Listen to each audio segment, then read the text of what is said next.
Aloha, welcome to another exciting episode of Mr. Mendo's Hack Attack. I am, of course, your fantabulous host who couldn't decide between a picture of a cute cat and a clip from Amadeus, so I used both. A willing, billing, lovey-dovey would be my most tasty little dish. Mr. Mendo. As you're probably aware, there's a new Batman movie coming out, and we're all going to have an intelligent conversation about the last Batman film, also known as The Dark Knight. Alright, now don't freak out. I'm not saying it was a terrible movie. As far as comic book movies go, it's actually perfectly well made. Though it damn well better be. It cost $200 million to make. But you can just tell that this really wants to be more than a comic book movie, and if you ask me, that's the source of most of its problems right there. This is the most joyless, humorless superhero movie ever made. Does anybody in this thing ever smile? I mean, aside from the guy who has a scar that forces him to smile all the time. Watching this movie, I never really felt like I was watching real people, just pawns in a ridiculously complicated game of chess. It might have made $1 billion, but big chunks of this movie make no sense at all. Now, I know what you're thinking. Mendo, you can nitpick any movie to death, but to me, The Dark Knight is different. It invites this kind of nitpicking by pretending to be important, when really it's about a guy dressed as a bat who beats up a clown. This won't be like one of my normal reviews where I just kind of go through it scene by scene and analyze it because, well, everybody on Earth has seen this movie, so we all know what's going on here, alright? So this is going to be more like my Forrest Gump review. These are my nitpicks about The Dark Knight. Number 1. Gotham City PD, world's most incompetent police force. Watching this movie, you can draw one of two conclusions. A, about 75% of Gotham City cops are on the mob's payroll, or B, 100% of them are idiots. That's not good. I'm kind of leaning towards the latter. I mean, this is a movie where a guy is able to sneak a gun into a courthouse. Hostile? I see you hostile!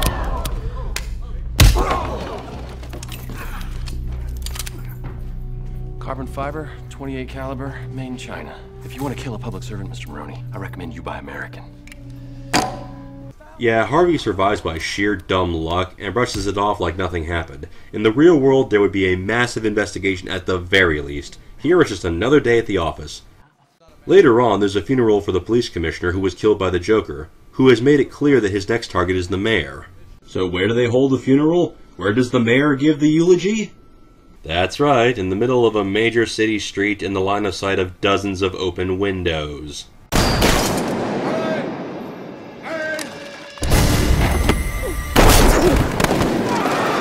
Gee!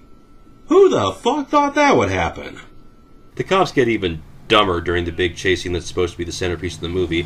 To protect Bruce's identity, Harvey pretends to be Batman and surrenders to the cops. The Joker ambushes the convoy taking Dent to jail. He fires on the truck, and no one ever shoots back at him.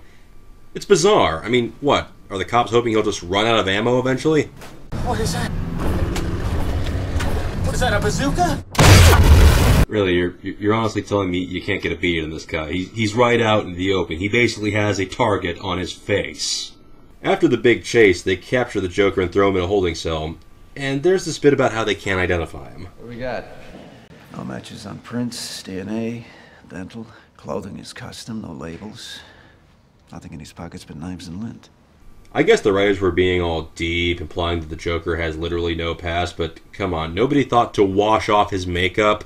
Shouldn't that be the first thing you're doing when you're trying to identify somebody? Give him a shower and put his face on the evening news. I'm reasonably certain that would turn something up.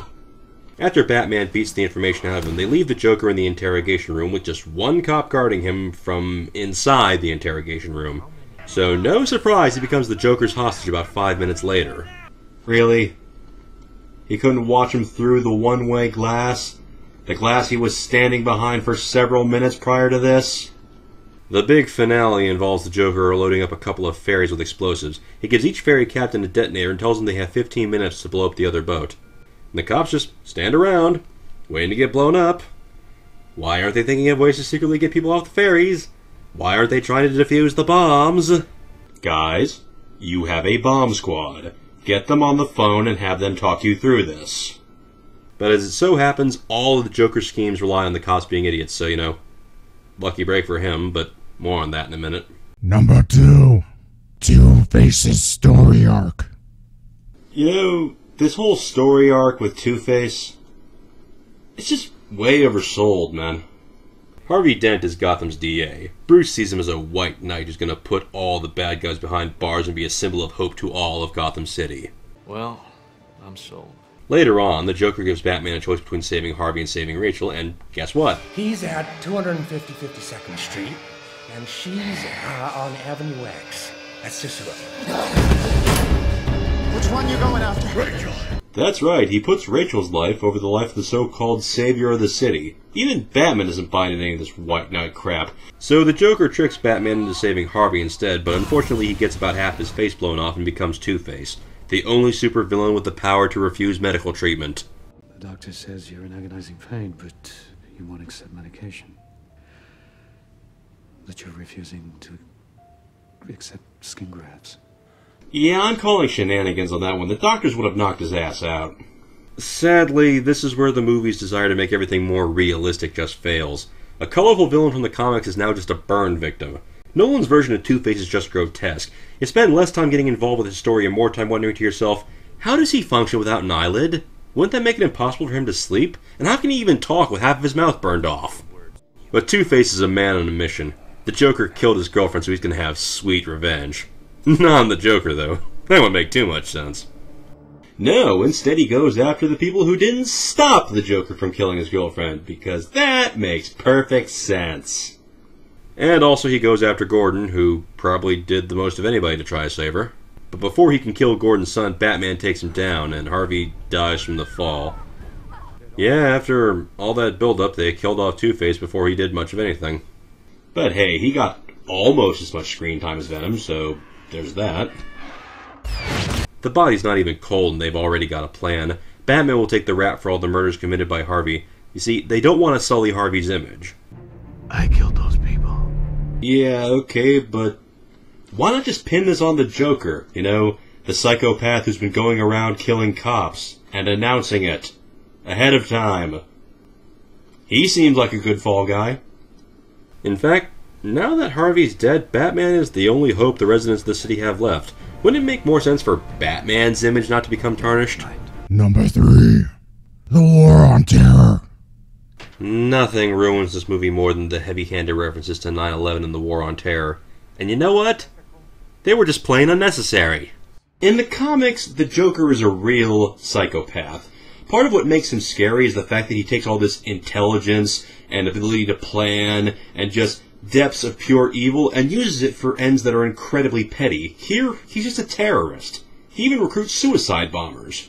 Well, I mean, he turns his goons into bombs, but that's neither here nor there. Is that a phone?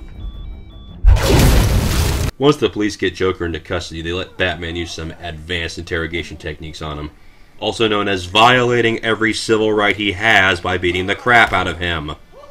And in the most annoying parallel to the War on Terror, Bruce invents a machine that can eavesdrop on everyone in the city.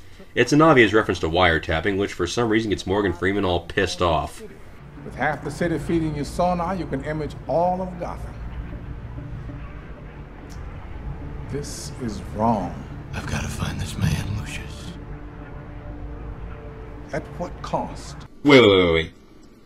You're telling me that you're perfectly fine with giving Batman weapons and a vehicle that's basically a tank, but eavesdropping on people's phone calls, that crosses the line. So yeah, Batman has been turned into a mouthpiece for the Bush administration.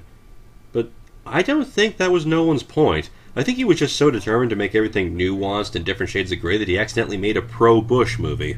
And you know, that could have worked, except I don't really buy that any of this is necessary. The Joker doesn't give up information because he's being beaten up, he does it because it's all part of his master plan. And after Batman invents his cell phone machine, he never actually uses it to eavesdrop on anybody. All he does use it for is to become Daredevil. Hi, I'm Bat Sonar. You may remember me from such movies that people hate as Batman Forever. Because when Schumacher does it, it's crap. But when Nolan does it, it's genius. So yeah, as it stands, I really just get the feeling that the Dark Knight detective resorted to torture and wiretapping because he was too damn lazy to use his detective skills. Number 4. The Joker. My main point of contention with this movie is the Joker. Don't get me wrong, Heath Ledger's performance is the most interesting thing about this movie, but that's not really saying anything. I mean, it's pretty easy to be interesting when everyone around you is boring as hell. Seriously, how do you make a movie with Sirius Black, God, and Jack Carter and give them nothing to do? But the thing is, this movie doesn't really get the Joker, like, at all. This Joker, he's too logical. He puts too much thought into things. Do I really look like a guy with a plan? No, you look like a guy who has several plans, each more convoluted than the last. Let's take, for instance, the Joker's plot to kill the mayor. First, he announces his plan by putting an obituary in tomorrow's newspaper. Because we found his next target. He's put it in tomorrow's paper. What? Can you even do that? It's the obituaries, not the classifieds. After this, he kills 2 random guys. Check the names.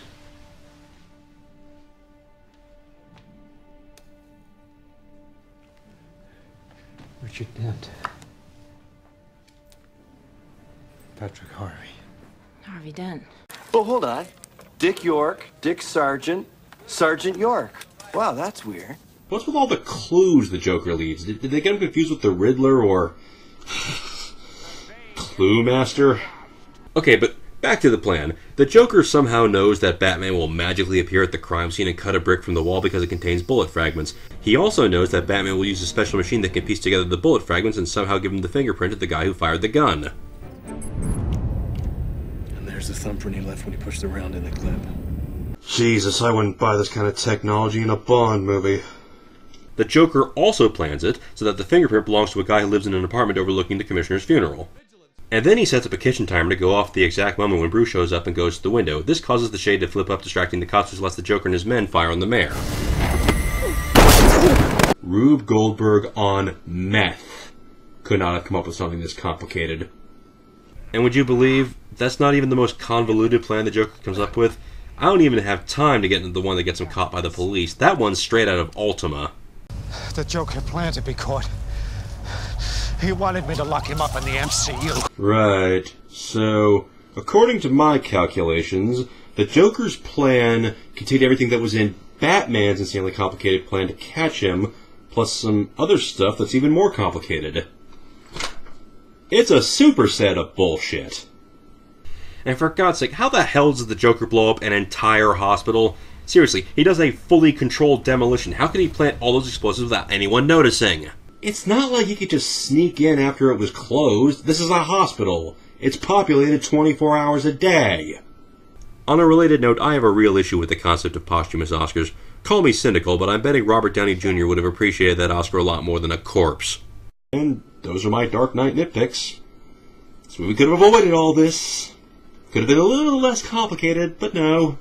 The terrorism references were unnecessary, the plot twists were unnecessary, and they made no sense. You could have cut all that out and still had the same movie, only 30 minutes shorter. I don't care what point you're trying to make, a superhero movie does not need to be over 2.5 hours long. Sadly, judging by the runtime, the next movie is going to be more of the same, only even more overblown and self-important. Also, please note, I never mentioned the scene where Batman leaves the Joker and his goons alone in his penthouse with a room full of party guests. That would have been way too easy. But at the end of the day, what matters is that I got through a review of a superhero movie without Sophie showing up, and that's victory in and of itself. I'm Mr. Mendo, and this has been Mr. Mendo's Hack Attack.